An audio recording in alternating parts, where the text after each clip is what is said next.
Hello, welcome everyone to another Matters of Vision webinar. We're very glad to have you here today. We would like to thank everyone for attending today. We know that your time is precious, but we want to make sure we give you some good education today. We have a wonderful talk scheduled from my very excellent speaker, so we're going to get to that in just a second. But first, we want to thank our sponsors. Those include Regeneron, Apellis, Sun Pharma, eSight, Lumathera, MacuHealth, and Nodal Vision. Without their support, we wouldn't be able to take programs like this to you and to the rest of the nation. We are a locally based in Sarasota, Florida nonprofit, but we serve the entire nation. We travel every year for different programs for education. We have just wrapped those up for this year, so sorry if you missed out on those, but we will have more programs next year, so continue to check our website at www.macularhope.org. We do have yet another virtual program scheduled, so if you do want to check out the next one, please again visit our website there, and you'll be able to see the schedule and the subject. Today's talk is going to be starting just shortly, but I just want to remind everyone that the Q&A session at the end is going to be driven by the Q&A box at the bottom of your screen. We will not be taking anything from the chat section, and we will not be taking any raised hands. So if you would like to ask a question at any time during the presentation or at the end, please make sure you load it into the Q&A tab at the bottom of your screen. Thank you very much. Today, we have the distinguished pleasure of welcoming Dr. Jeremiah Brown, Jr. He is a member of our Macular Degeneration Association board. He is a board-certified ophthalmologist with more than 20 years of practice experience as a vitreoretinal surgeon. He is devoted to diagnosing, treating, and researching diseases of the retina and vitreous.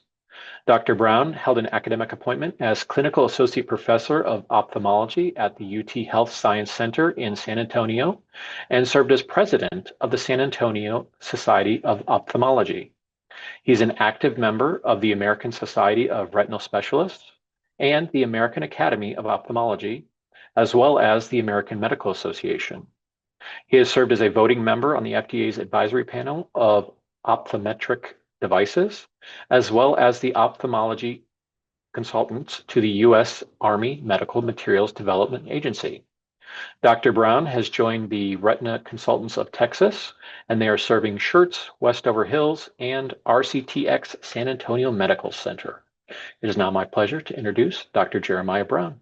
You have our attention. Hello, good afternoon and good morning to some of you. It's great to have you here to learn more about your eyes and macular degeneration. We're going to cover a huge number of topics, and so I think we should just jump right into it. And do put in your questions in the Q&A, and we will get to those at the end of the presentation. So I'm now going to share my slides. So this really is an amazing time to be in ophthalmology and particularly in retina. And you're going to see how much hope there is for the future and how many new things are even impacting us right now today. First, I want to just make sure that everybody is at the same level. So we're going to have a first 10 minutes of just introductory, talking about macular degeneration, what causes it, how does it progress, and then you'll be able to understand why the new treatments that are coming, why they're directed to what they're directed. So the macula is the part of the eye that does the central vision. It's a part of the retina that does the central vision. The retina covers the entire interior wall of the eye, but the macula is the part that does central vision. If you do a little cutaway and look at the different levels in the retina, you'll see that there's a surface level where fibers go back to the optic nerve. There are receptors that are deeper in the retina. They are the ones that actually start the process of responding to light and sending a signal. And then there are cells that take care of these seeing cells, the kind of the charcoal gray cells here. And then there's blood vessels underneath all of this. And that's the thickness of the retina like that. And so we give names to these. You have the retina. The RPE cells are those cells that take care of the seeing cells. And then there's a membrane that blocks between the blood vessels and the retina. And then this rich layer of blood vessels called the choriocapillaris that's underneath all of that. Now, when we talk about macular degeneration, most of you probably have heard, there's dry and there's wet. And actually, most people have the dry form. It's about 6 to 1 that people have dry compared to the wet form of AMD. So what is the dry form? So in the dry form, little protein deposits, protein, lipid, old partially digested cell membranes start to build up under the retina. So you see these little yellow dots down here in those cells that are supposed to be the helper cells. And these dots, these protein material that builds up has a couple of effects. It causes slow, gradual death of those helper cells, so they're not there to help the receptor cells. And it also starts to block the oxygen that's supposed to be coming from these blood vessels here and getting up into the retina. So you don't get as much oxygen into the retina as this material starts developing. This develops over years. Your doctor could look at your eye maybe in your late 50s or early 60s and say, yeah, I see signs of macular degeneration. And what they mean is they're seeing these little yellow deposits. Your vision may be completely normal at this time and you don't have any symptoms, but they can see these little deposits in the retina. And this is what it looks like. So here we are, we're looking in through the pupil to the back wall of the eye. You can see the optic nerve, which is that bright circle off to the side. You can see these spidery long blood vessels. Those are the blood vessels on the top and within the retina. And then you see these little yellow deposits that are speckled throughout the orangey red background. Those little yellow deposits are those deposits we saw in the cartoon image, and they're called drusen. They're little protein and lipid deposits.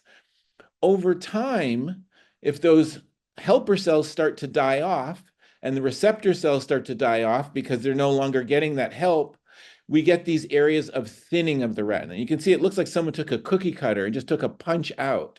That's the cell death, and this is called geographic atrophy. And if you watch TV lately, you see commercials on TV about geographic atrophy. So this is what it looks like inside the eye. That starts out as maybe just a small circle or several clusters of these little areas of atrophy, and then it gradually expands each year, bigger and bigger. In these areas where this atrophy is, the person really can't see. They might notice they can see the first 3 letters of a word, but they can't see the last 2 because it's falling onto this area of atrophy. Think of your retina as like the movie screen. So the image gets projected onto the retina, and if there's a gap in the screen, you're going to have a gap in your vision. So, as we said, dry form, early stages, maybe some minor visual disturbances as those little deposits get bigger. As you start to get atrophy, you start to notice it more, areas of vision loss. Anybody who has dry AMD can also get wet AMD. And that's one of the things that's kind of confusing is that think of dry AMD as the underlying condition of macular degeneration. And the wet aspect of AMD is the response or the reaction to that, which we're going to talk about next. So both, you can have it in the early stages when there's just drusen. You can have it in the later stages when there's atrophy. You can get the wet form. And let's talk about that. So the wet form happens when blood vessels start to grow into the retina. And it's the leading cause of legal blindness in patients over age 65 in the developed world. We have about 200,000 or more new cases of wet AMD every year, new patients with wet AMD in our country. So once again, going back to the cartoon to kind of explain this. So you remember how we showed those little deposits building up in the retina? See, and you can see this yellow material here underneath the retina, and these are the helper cells. Well, this material here is blocking the oxygen that's supposed to get into the retina. So the retina sends out a signal saying, hey, we need more oxygen. It's not, it's not normal. We need more oxygen. Well, the reaction to that chemical signal is blood vessels start to grow from under here where they belong. They start growing up into the retina. And now you can see there's little blood vessels there. It starts out, there's these little blood vessels, and as they grow larger, they start to leak fluid. You can see the retina is bowing up. And this is the reason we ask people to look out for distortion in their vision. Is as that fluid accumulates, the vision starts to look distorted. And they can actually leak and bleed. And you can see what this looks like. Now we're taking the external view where we're looking through the pupil, looking internally to the eye. And you can see that optic nerve, and you can see this blood that's all across this person's macula. and there's an abnormal growth of blood vessels in the center of it. In the late stages, if this is not treated, it ends up becoming a scar. So you can lose just as much vision from dry as you can lose from wet. It's just with the wet, it happens faster. And so the area where this scar is, the person would have very distorted vision, if any vision, in that area. So we talked about dry, we talked about wet, and how you can have both wet and dry at the same time. Now let's go further. We talked about how early it may be mild disturbances, blind spots.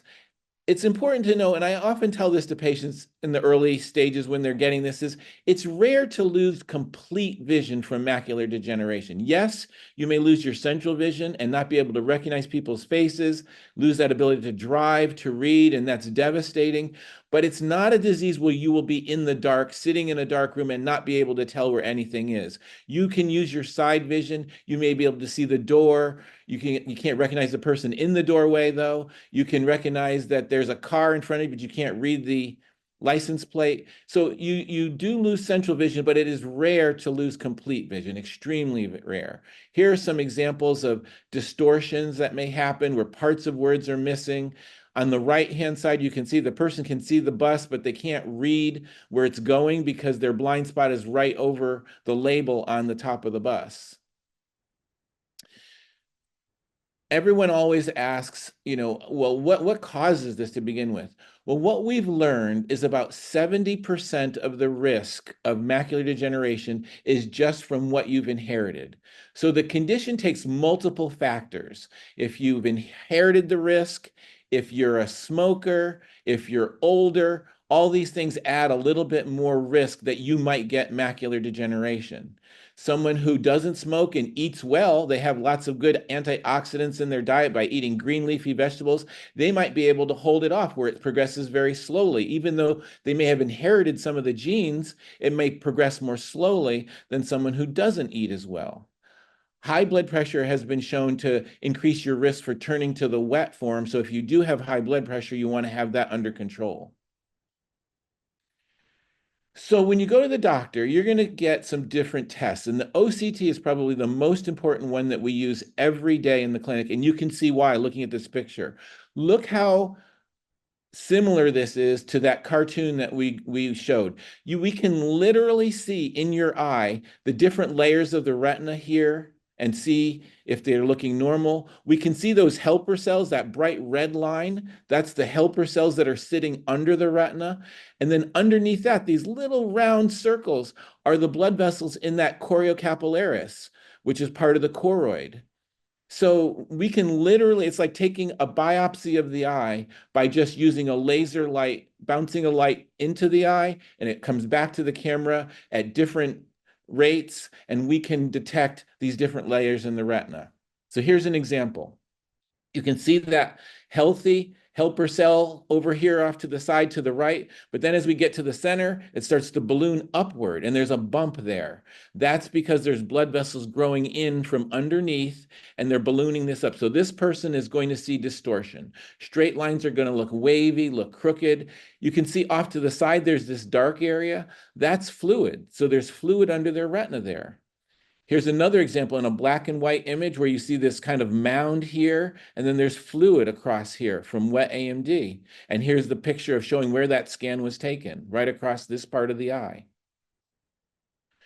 Here's another example. You can see how it balloons up the retina and causes that distortion. Another example. In this example, not only is there fluid here, there's also fluid into the retina. So fluid in the retina as well. So this is going to distort what the person is seeing.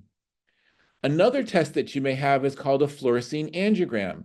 In this case, we're using a dye that goes in a vein in the hand, and when it gets to the eye, we can take pictures. So it's actually going to show us the actual blood vessels. So you can see there's kind of like this circular, lacy, abnormal disc here. And as we take more pictures, it gets brighter and brighter, and it starts to leak. These long spidery blood vessels are the normal blood vessels. So that's what we're supposed to be seeing, but we shouldn't see this kind of kidney bean shaped disc here in the center, and that's the cluster of blood vessels that have grown into the retina. Okay. So at this stage, everyone listening to this should be thinking about having more green leafy vegetables in their diet, spinach, kale, collard greens, turnip greens, bok choy, all of those big leafy greens, because they have antioxidants that lower your risk for getting the advanced stage. Having fish in your diet once or twice a week, even a tuna fish sandwich, that counts as one, lowers your risk. UV light protection. You want to wear sunglasses outside, and if you don't like dark glasses, they don't have to be dark. Just make sure they have the UV coating. And so if you get glasses made at your optometrist's office, always ask for the UV light protection on your lenses. Now, when patients get to the stage where they're called intermediate AMD, where it's not that they just have one or two of these little drusen and they have more than one or two, they're kind of these medium size, then it's been shown that taking the vitamins, the AREDS 2 vitamins, does help lower your risk. So the AREDS 2 vitamins, you're going to see those in the store. It slows the rate of progression by about 25%. And two very large studies were done to prove this, 10 years long. And they showed that people taking the vitamins, it progressed more slowly, about 25%, than in the ones not taking the vitamins. So that's what we know. Okay. So where did the big explosion in the change in how we take care of AMD, when did that happen? The big change came when we understood that wet AMD is caused by a chemical that causes those blood vessels to grow up into the retina. And that chemical is called VEGF. It's a growth factor. It's a blood vessel growth factor. And it's called vascular endothelial growth factor. And it causes these blood vessels to grow into the retina. When that discovery was made, a whole series of studies were done to see how we can slow this down. Can we block that chemical? And those studies led to all the medicines you see on the screen. And we're going to kind of briefly touch on them. They're given directly to the eye. And the reason is we want VEGF in our body. If you have a broken arm, if you have a heart attack, we want blood vessels to grow back into these areas and heal, because those parts of the body are going to be injured and they're going to be sending out a signal like we need more blood vessels, and we want that to happen. But it's only when you have too much of that chemical in the wrong place that it's a problem. And so in our case, since we're talking about AMD, if you have too much of that VEGF in the eye, it causes these abnormal blood vessels. So that's why we do it as an eye injection. We don't want to give people an anti-VEGF pill to take every day, because what if you need it for some other injury or some other disease process? So that's why we give it to the eye. We numb the eye. Some doctors use drops, gel. Some give a little injection underneath the conjunctiva. We use betadine to sterilize the eye. It's the best thing that works to sterilize the eye. We do the injection in a place in the eye where we can put it into the center of the eye and not affect the lens and not affect the retina. There's this very small zone where we can place the needle. And then we rinse the eye really well and ask patients to use drops, very frequently that day of their injection. Some people even like an anti-inflammatory just for that first day to give them a little more comfort if they feel irritation after getting their injections. And so the names of all these medicines, you probably have heard them, and I just wanted to cover it because you're going to hear this when you're at your doctor's office. Avastin. Many companies, many of the insurance companies require us to start with Avastin. It's interesting to know it was never approved. There was never a clinical trial sponsored by a drug company to show that Avastin works for wet AMD. It just happens that it does. And it was the first molecule tried in the eye to stop these abnormal blood vessels. And it was actually designed for cancer. When a cancer tumor is growing, it wants more blood vessels. It wants more oxygen so that tumor keeps growing. So the tumor actually starts producing VEGF. So the blood vessels come and the tumor grows bigger. So the cancer researchers said, okay, let's block VEGF, and then the tumor can't grow bigger. And that's what happens. With colon cancer, they showed with people who have metastatic colon cancer, if you give them anti-VEGF through their whole body, the tumor can't grow any larger. It stops it from spreading. Well, there happened to be a patient who had both of those conditions, and they noticed that getting Avastin by vein for their cancer, their wet AMD in the eye got better. So then after a few experiments, it was shown that yes, we can improve wet AMD with Avastin. And there was nothing else better at the time. There was no better treatment, no treatments that actually made people see better. And so that led to us using Avastin. Here, those OCT scans, you can see someone at the start where they have this large ballooning up retina here, and then the medicine was given, it got smaller. Then the next injection getting smaller. At next injection, that's almost resolved. You can see the vision's back at 20/25. Next visit, ooh, it's starting to come back again. And that's the challenge with all of our medicines, is that it can recur. So once these blood vessels have started to grow, that underlying condition of macular degeneration is still there.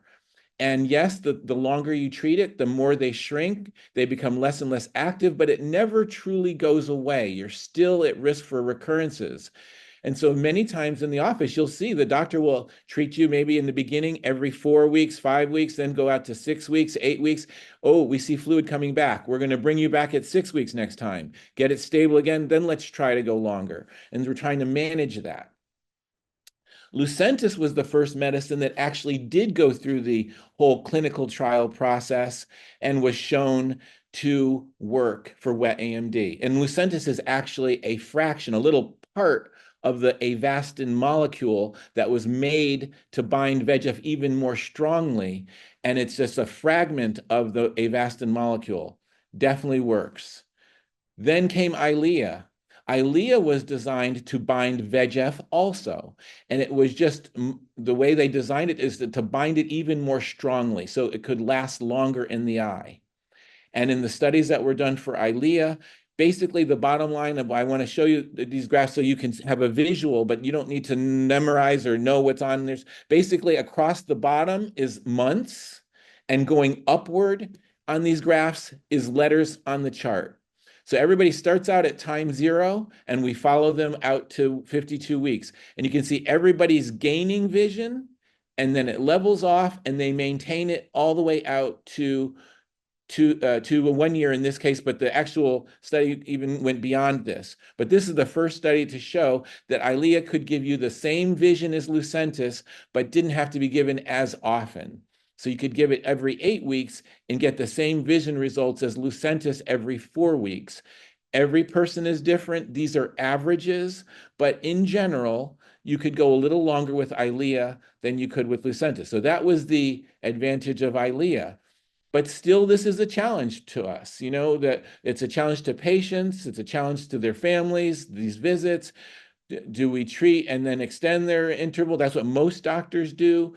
Do we treat just continuously? Because if I keep you on a schedule, you're going to be stable. Your vision will be stable. So some doctors just say, we're just going to keep you every 5 or 6 weeks and just leave it that way. And they both have merit in both strategies. But the basic concept is that we need treatments that last longer. This is revolutionary. It changed people's lives. They've actually even shown that the rate of people going into nursing homes went down once anti-VEGF medications came out because people could live longer on their own because they had their vision. So this is revolutionary, but the question is, can we make it better? Can we extend this time? So there's a number of strategies about that. The port delivery system is a way to deliver the medicine on a continuous basis. So this is a little implant that you can see. It's about the size of a grain of rice. It's filled with the medicine, the anti-VEGF medicine, and then it slowly releases inside the eye. So you can see it sitting here. We put this in a surgery. It's about a 30-minute surgery. It's covered by the skin of the eye, so you don't feel it. Someone looking at you doesn't really see it unless they look up underneath your eyelid. They can see this little thing. And once every 6 months, we can fill that with medicine, and 95% of patients don't need any supplements in between. So we can feel pretty confident to tell a person, you're going to need 1 injection every 6 months, and we just refill this, and then they go forward. It has to be done carefully. There's precise surgical procedure to do it to reduce the risk of infection and having it erode the surface. But when done well And 95% of patients do not need a repeat injection in between their once every 6 months. And some patients go longer than 6 months. And this is where we said without needing a refill. And that was FDA approved in 2021. Next strategy, faricimab or Vabysmo. You may see commercial about this on TV. This is a medicine that blocks two different pathways. So it blocks anti-VEGF, but it also blocks another pathway called Ang2, which is another molecule that goes up when blood vessels are struggling or the tissue is under stress from not getting enough oxygen. So a molecule was designed to block both of those pathways and to see if it worked better than either alone. And what they found is about half of the people could be treated just once every 4 months by the end of their first year. So we're going from having most people saying it, say 6 to 8 weeks. Now we're like half the people are going out to every 4 months, and 3/4 of the people could be extended to 3 months or longer in the first year. So 50% could go to 4 months, 75% could go to 3 months. So that was definitely a step forward, and that is a medicine that's available now. Aflibercept HD or Eylea HD is just the same medicine as Eylea, that's stronger binding, but a higher dose. So you're getting more medicine in each injection. Similar studies were done. At the end of 1 year, 83% of the patients were able to go 12 weeks or 3 months or longer. So basically extending the duration, but still needing an injection about every 12 weeks for 83%. And some of the patients still needed it more frequently in both of these medicines. So it doesn't work in the same way in every person. Very important to remember that. Okay, so that's where we are now with new. Now, what's coming? Let's talk about what's coming. And actually, there's even a little bit in here that's now, right now. You notice I didn't say anything about dry AMD. And for years, we had to just say to patients who have dry AMD, I'm sorry, you've got these thin areas of your retina. We have no way to stop it, but hopefully there will be a treatment for you. Well, now there is a treatment. And the treatment is based on a pathway that is very complicated. I just wanted to put this up so you could see how complicated this pathway is. But it's a pathway of inflammation that we all have in our bodies. And this pathway of inflammation is necessary to help us fight infection. So when we get exposed to a bacteria, we get a cut, the bacteria are there. In the bloodstream, there are these proteins that one binds, and then when that one is bound, another one binds to that, and that catalyzes another reaction where another one will bind. And they basically work together to kill the bacteria.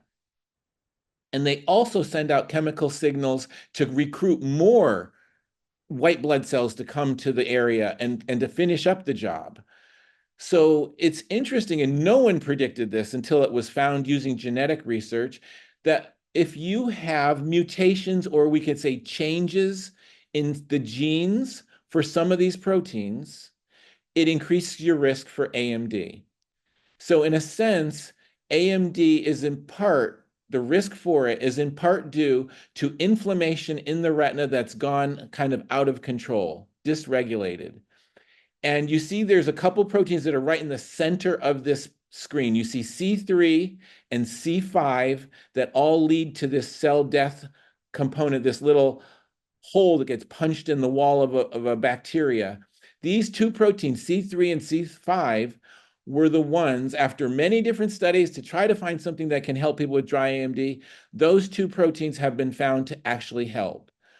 So once again, remember how with geographic atrophy, we get these areas of thinning. You can lose just as much vision with geographic atrophy as you can on this person on the right that has a scar from wet AMD. That's an old scar that's no longer bleeding. They've lost their central vision. You can lose just as much vision with dry AMD. And that's another important point to know. So what does it look like in the early stages? So here you can see this little cookie cutter punch out here. It's right under their central vision. In this, we call this a fundus autofluorescence image, basically black and white. It's easier to see these areas. So often you'll see the doctor will review these images to look to see if you have GA. Here's another one with large areas of GA, both eyes. Here's that one with the smaller area, what it looks like on the angiogram with the dye. So that's what we're trying to slow down. We're trying to slow down these small little areas from getting bigger. So the first one that was released was a molecule called pegcetacoplan, and it blocks that C3 protein in there. So if you block it at that point, you don't get all those downstream effects that cause the inflammation, that cause the cell death. So in the studies that were done, they showed that this time we're not looking at vision, we're looking at growth of the atrophy. So as you go across on the bottom, that's time, these are months. And then if we go upward, we're saying growth of the atrophy. So we don't want it to grow. We want it to grow as slowly as possible. So the gray line is the patients who were not getting any treatment at all. And the red and blue were the ones getting treatment. And you can see that the rate that they grew larger was less than the rate of the people not getting treatment. And it was about 20% reduction in both groups. So with this treatment, after 2 years, it grew 20% slower. So when we're talking about the eye, we're talking about millimeters of tissue. So you notice that like every 6 months, people are losing about a millimeter of tissue. Here we are, 6 months and a millimeter. So if we can slow it down, even just by a millimeter every 6 months, that's more retina tissue that is left to help you see, to help you drive, giving you longer time of vision. That's our goal. Okay. Now, the interesting thing about this medicine is the longer it's given, the better it works. So it actually, by slowing down this atrophy, it actually works even better as time goes on. So now if we go out to the third year of people getting this medicine, now it comes out, and the people getting it monthly, it was 35% slower. The people getting the injection every other month, it was 24% slower. So the effect increases over time. And that's a really important. I often say that to the patients to encourage them to keep going with their treatments. Many times they'll be saying, well, I'm not seeing any better. And I'll say to them, well, that's exactly what we want you to be seeing the same. Like we want you to keep the vision you have. If you're seeing the same, that's a good thing. This is not like the anti-VEGF injections where people would actually see better because when you stop the bleeding, you stop the fluid, that fluid absorbs, the blood goes away, the people see actually better. With this medicine, it's more a medicine to keep what you have. We're trying to slow down this degeneration. So if you come back to tell me I'm still seeing the same, I'm going to say I am happy. If 3 years later you can tell me you're still seeing the same, that is a great thing. So that was the first one, Syfovre or pegcetacoplan. Another company was working at that other molecule, C5, and this is a similar study that was done. Here we can see at 18 months, about 28% and 29% slower. This medication was released as Izervay. So both of those molecules are now available. They came out in 2023, and we're using them today to help slow down the atrophy in people's eyes. It's interesting, though, that some people who are receiving these medicines do actually say they're seeing better. And we weren't really expecting that. And so there's a big study going on right now, sponsored by the Macular Degeneration Association, to try to understand this better. We're kind of looking at their vision and their OCT results and following it over time with the treatment, try to understand who are the ones who actually do see better. Maybe what's happening is those cells at the edge of the atrophy, the ones that are about to die, they may be living longer. So they're kind of coming back and working more functionally. And that's why people say they'll describe that the contrast is better, the sharpness a little better. So we'll learn more about this. We don't have proof of understanding why that's happening, but we will learn more about that. So what else is coming for dry? Wouldn't it be great if this could be given as an injection or a pill? And this is not in the same way like the anti-VEGF, where we definitely need all of that pathway active. In this case, There are studies going on right today with injections, a pill, and gene therapy. Maybe it would be a one-time treatment that could cause the eye to release the medicine that we're injecting, so the eye is making it like its own factory. So those studies are going right now, and so this field is just going to get better. We want better results. I mean, 20% slower is great, but we want 50%, 70%. Maybe we could stop it completely. That's what we want. Now, you may have been hearing about this red light therapy. This is something for people before they even get to the stages we've been talking about. It's a quote red light therapy. It's not just red light. There's multiple wavelengths that are part of it. But there's some data that shows that the light therapy stimulates the mitochondria. These are little parts of a cell that are the energy producers in the cell. And you can stimulate them. They absorb certain wavelengths of light and function better. So this is something that you sit in front of. It's done at your doctor's office. You get 9 treatments over a month, and then it's repeated 3 times a year. Those 9 treatments are repeated 3 times. And they showed in early studies patients preserving their vision better than the patients who were not getting that wavelength of light in their eyes for the treatment. So this is something now available. We're going to be learning more and more. We're going to start gathering data, showing OCTs, seeing what the effects are going to be. When we start doing this on thousands of patients, hopefully we'll get even more greater understanding. But this is available today. You can ask your doctor if they have that at their office. Stem cells is something that we hear about being asked all the time. And the stem cell issue is a complicated one, and it's harder in the eye than it is in other parts of the body. The first studies were done kind of like this as a surgical procedure where they were injected under the retina in the area of the atrophy to see if we could repopulate those areas that are dead. The problem is the cells kind of ball up and they grow in a ball, and they weren't really causing any problem, but they weren't actually spreading out and functioning normally and actually improving vision. A company's now, Regenerative Patch Technologies, has developed like a sheet where they make a sheet of these cells on a biodegradable little kind of like not true plastic, but to give you the visual, like a plastic sheet that the cells are on, that you put the whole sheet as a flat um, device to put under the retina in the area where the atrophy is. This study is ongoing right now. We'll look to see if this works better. So stem cells are being researched in the eye. In terms of wet AMD, what other things are coming for wet AMD? I touched on gene therapy for dry. This is probably the biggest area that's going to make a revolution, most likely for us in wet AMD, is putting into the eye the gene that gives the eye the instructions of how to make the medicine. Okay.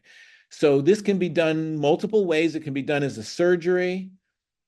The molecule has been proven. The different cells in the eye take up this gene and it gets into them and they start producing the medicine, which is the anti-VEGF medicine that we're injecting. So now we don't have to do injections. It's done as a surgery one way, and that's kind of the company that's furthest along with this. Their first trials were done as a surgery. It's a one-time surgery, and I'm going to give you a little image of this. You can see my little instrument going down here to the retina, and we get down to the retina, and we start to inject this medicine as like a little bleb, and we go to an area outside the central vision, and that little bleb of medicine is put there under the retina, and those retinal cells absorb it, and then they start producing the medicine. Another company is working on the same strategy, but doing it as just directly injecting it into the eye. And that's called Adverum. Their study is ongoing right now. And what they have shown, and there are similar graphs for all of these. And so I'm just going to show you a couple of different ones. This one is showing that after giving the intra-eye injection, you can see on the right-hand pie graph, 54% were injection free at the end of 1 year, so didn't need an injection. 21% only needed one injection. On the left side of this graph is showing these were patients who were very needy of injections. Like they could not go a long time without getting injections. So every line going across here is a patient, and every dot is when they got an injection. So these are all the patients, and this is how many injections they got. And then once they received this intra-eye injection, all of a sudden their number of injections went way down. So everything over here on this side is after getting the injection. So you can see this, if this study is proven to be safe and effective, this is going to revolutionize how we take care of patients. You can see this difference. Same study, same things were shown with the previous one I showed. 4DMT is another company that's doing the same one-time intravitreal injection. Similar things. You can see here all these individual patients needing injection, injection, injection, injection. Then they get their treatment, and then suddenly their number of injections they need goes way down. So this is probably, I think, one area that is definitely going to make an impact in the future. There are more clinical trials, though. Sometimes people don't want necessarily that type of a treatment. Topical eye drops are being looked at as one strategy. There's a slow release implant that is injected into the eye and just slowly dissolves like a little pellet, can last up to 6 months. There's a couple companies doing that, and those are in trials right now. And then also molecules that just plain bind VEGF, but they bind it better and they last longer in the eye. Some of these molecules are ones that stick around in the eye longer before they get dissolved so that they would have a longer effect. So just know there is a lot going on trying to make this better. And so for those patients that are out there that you're getting these injections every 4 weeks, every 6 weeks, every 8 weeks, it is going to get better over this next 3 to 5 years. You are going to see improvements as some of these medicines come to fruition and are approved. So remember that people still are going to lose vision. Remember that it can cause depression. Think about counseling. Talk about it with your primary care doctor. Sometimes antidepressive medications can help. Don't just be at home and just and give up. Try to stay involved in life. Join low vision groups. There are low vision aides. You can see a low vision doctor, someone who's specialized to work with people who have macular degeneration, who've lost vision, and specialized to spend the time with you and find things that will help you in your daily life, the things that you enjoy doing. Register for disability. You may be able to get some benefits if you are legally blind. So this is a revolutionary time, and you can see why. We're preventing blindness in people who used to go blind, and now we're trying to make it easier on patients by extending their intervals. We're preventing blindness in people who have the dry, a group where there was nothing for this group of people up until 2 years ago. We have these amazing cameras, the OCT, the imaging cameras that are helping us understand what's actually going on the cell level inside these cells.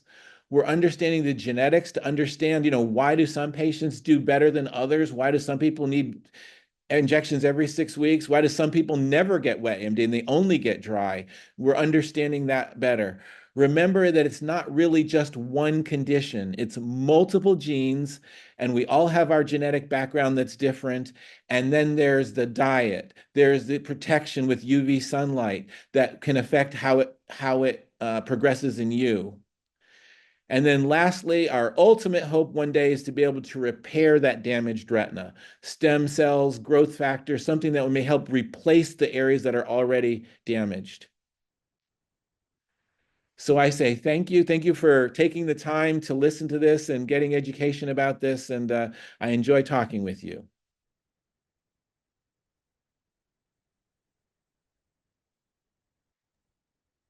Thank you so much, Dr. Brown. If you just want to go on the bottom of your Zoom screen and hit the Q&A Yeah. tab, you'll see the questions. Yes. So first question we have here is, if you have wet AMD, does that mean you've lost your front on eyesight? And do the wet AMD treatments return it? Yes. So many people, the most common area where these blood vessels develop is in the central vision, like your straight ahead vision. That's where it usually affects the most. And if we catch it early, it does improve. So that's why we give people the grid to look at home. There is a great new device from No Vision, one of our sponsors. It's called the 4C Home. So ask your doctor about that. It's a little device that you can use at home to test yourself every day. It's kind of like a, little video game kind of thing, but you just very simply look through it and you're looking at where you see the little lines looking wavy and you click a button. And it can detect if you're turning to the wet type maybe earlier than you might have realized.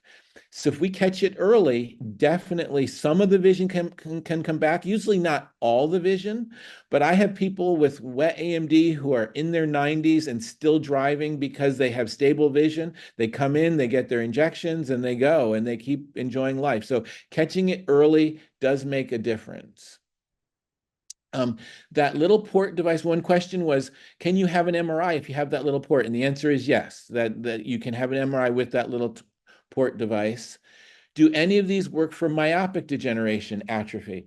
We don't know. So two sides to that question. One is some people with myopic degeneration actually do get wet. They get blood vessels that grow in, and those medicines for the wet, they do work for people who have myopic degeneration. But as far as the atrophy, patients with myopic, this is people who are very, very nearsighted. Their eye is very long, the retina is stretched, and they get these areas of atrophy due to that. We don't know whether the drugs for dry AMD, like the Syfovre, the Izervay, whether they would work in myopic degeneration. It really is kind of a different mechanism, but there hasn't been a study. So we really don't know the answer to that yet. And thank you for your nice comments. Someone who said they learned a lot from this program. Thank you. Um, Next person said that they have wet AMD and they no longer need injections. However, they're getting worse. So, to me, we know wet AMD doesn't go away. Like once those blood vessels grow into the retina, they're there. And even when they shrink back after treatment and they keep shrinking, and we may be able to expend someone out to 4 months because of the fact that in the 4 month time, it doesn't come back enough to be able to leak, they still need their injections. Now, sometimes your doctor might say, well, you've lost so much vision, it's not really helping. We're just going to stop. They might say that to you. But on the other hand, if you're noticing that you're losing more vision, then that means it's not too late. Like if you're losing vision and you have wet, it could be that it's leaking even at a very low level, and it is better to keep with the injections. Now, there's another case, though. It could be that this person also has dry, and maybe they have atrophy that's even larger than the area of their wet. And maybe the doctor is saying, well, the dry has already done so much damage that even if we stop the wet, it's really not going to make an impact on you. That might be a reason that we might stop injections. But once again, if you feel like you're still losing vision, then probably you should still be getting injections. Maybe try for 6 months getting injections again and see if it stabilizes and it's better. These are kind of general comments. It's really not for a specific person because I don't know you and haven't seen your eyes, and your doctor has all of your scans and everything. And so, but just know the general concept is that wet doesn't go away. Like it's still there. And most patients, the vast majority, need to keep getting treatments to keep it from coming back. Another person who asked who are candidates for the ports. So the ports have been developed as an option for wet AMD. We usually like to see that someone's had a few injections first to make sure that the medicine actually is working for them. And if it's shown that the medicine works for them, that the anti-VEGF works, then you're a candidate for getting that. Certain patients, maybe we wouldn't use it. Some patients who have glaucoma, sometimes end up needing to have surgery to lower their eye pressure in exactly the same area where we're going to put this port. So patients with glaucoma who have maybe needing multiple eye drops, and they might not be a good candidate. People who've had scarring on the surface of their eye, people whose eyes are just constantly itchy and they rub their eyes a lot, probably would not be a good candidate. But we now have people who've had this out, actually 6, 7, 8 years, and it works. It keeps working inside the eye. Sometimes we get an injection, the eyes hurt afterwards. So one thing I tell my patients to use artificial tears like every hour or two on the day they get the injection. So lots of lubrication. I find that that helps. But there's some people where it still feels uncomfortable. And then we use an anti-inflammatory. There are anti-inflammatory eye drops that can be used even just for 2 days, 2 drops a day for 2 days reduces inflammation just from the Q-tips and the things that we put on to numb the eye. So not everybody needs that, and if you don't have the irritation, you don't have to use that. But for the patients who are more sensitive, that can be helpful. Another question asked, do the injections cause infection? Yeah, so any kind of procedure, you have a risk for an infection. It's about 1 in every 3,500 injections, someone can get an infection. And it's a real thing. It's a real risk. So that's another reason why if we can reduce the number of injections, that's going to reduce that risk also. So it doesn't happen very often, but yes, you can get an infection from an injection. That's why we use the betadine and clean the eye first and do those steps before we even do the injection. The light treatment, that red light treatment for dry AMD that we talked about, it is relatively new. Like that study just came out last year and they just started the treatment this year. So many insurances are not yet recognizing it as a treatment and don't cover it. Some do. So it really depends on your insurance, and you may need to ask. And if your doctor is thinking about doing it, they usually have people in their office who can verify if it's covered with your insurance. And one question is where I'm located, and I am in San Antonio, Texas. And Schertz, we have offices both places. I'm a part of a large group that also has offices in Houston and Austin also. So Retina Consultants of Texas. And I'm happy to see if someone's in the area, even to come for a consultation, happy to see you anytime. Does glaucoma cause macular degeneration is the next question. No, they really are two separate diseases. So glaucoma does not cause macular degeneration.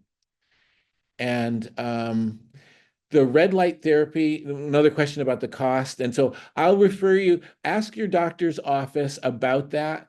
And Medicare is going to be covering it. So we've heard that. Whether they're doing it now or not, we don't know, but we're expecting that by the end of the year, it should be covered by Medicare. Some of the Medicare replacements, like the Advantage plans, they have their own rules. And so some of them may say yes, some may say no. But once again, ask your doctor's office. They have people who can verify these things for you. Next question, can you have cataract surgery if you have macular degeneration? Absolutely yes. We usually tell people who, let's say they have wet AMD and they're getting injections, we try to say, we want to get it stable. We want to get you at a point where there's no fluid, no active bleeding. Well, let's get it stable. And then we'll work around the time of your surgery. We usually like to have an injection. So there's medicine in the eye maybe a week or two before, and then get your next injection maybe a month later. There are studies, and it's controversial. There are studies that show that people who have dry, who have cataract surgery, there are some huge studies that show no increase in risk. So you can have cataract surgery, it's not going to increase your risk of turning wet. There are a few large studies that show that there's a little bit of risk, maybe a few percent chance that after cataract surgery, you're more likely to turn to wet. So what that means to me is there may be a very small risk that doesn't show up in every study, but there may be just the inflammation of surgery may stimulate a little inflammation that maybe wet AMD that was going to develop started a little earlier. So what we like to do if someone does have wet is, do an injection a couple weeks before, doing their next injection maybe a month later, and make sure there's some of that medicine in the eye at the time of the surgery. And if you're just plain dry AMD and you're struggling because of your cataracts, I encourage my patients, when you get to the point where you're giving up things, you're not able to read, you're not able to drive, and it's because of your cataracts, go ahead and have the cataract surgery. Do your follow-up exams. Make sure you see your retina doctor. If there's any signs of it turning to wet, if we catch it early, usually you keep your vision. So that's one of the beautiful things about the treatments for wet AMD is most people keep their vision if we catch it early. And then the last question is, what am I most excited for and why? I really think, the gene therapy is going to be a real game changer if it's shown to be safe. Not too much inflammation in the eye, not too much, complication from surgery. If it's shown to be safe, because that's going to really dramatically, it's not going to end injections. You could see there were still people who needed injections on that slide, but they went from having 8 or 9 or 10 injections in a year to having 2 or 3. And then some of the people who had 5 or 6 injections in a year went to having one or none. So I think that that's going to be the most revolutionary thing. The little implant that I mentioned, these tyrosine kinase inhibitors, they are a way to block VEGF, but from the inside of the cell. So they reduce the production of VEGF from the inside, or they reduce the effect of VEGF from the inside of the cell, the effect of VEGF. They are showing to be able to last 6 months, sometimes 8 months in some patients. So it's like a slow release pellet. So for someone who doesn't want to have a gene therapy trial or a gene therapy type of treatment, this little pellet, I think, is going to really change things in the next 3 to 5 years. So far, the studies are looking good. They're in phase 3 right now. So it's the last phase before they would get approved. And that's also the case for the gene therapy. It's also in phase 3 right now. So we're going to see some big changes, and I think those are the two biggest things that I see coming that's realistic in the next 5 years. Well, I say thank you to all of you, and thank you for those great questions, and it was my pleasure to be able to talk with you today. Thank you so much, Dr. Brown. We really appreciate you taking the time out of your day to come and give us some good education, and we want to thank you so much for doing that for us. As stated before, we do have another webinar planned for this Monday, I believe. So please check our website at www.macularhope.org. And as stated previously, we are a 501c3 nonprofit. So if you did find some good information in today's program and you would like to support it, you can make donations there that are fully tax deductible. So otherwise, have a wonderful day, and we hope to see you at the next one. Thank you again, Dr. Brown.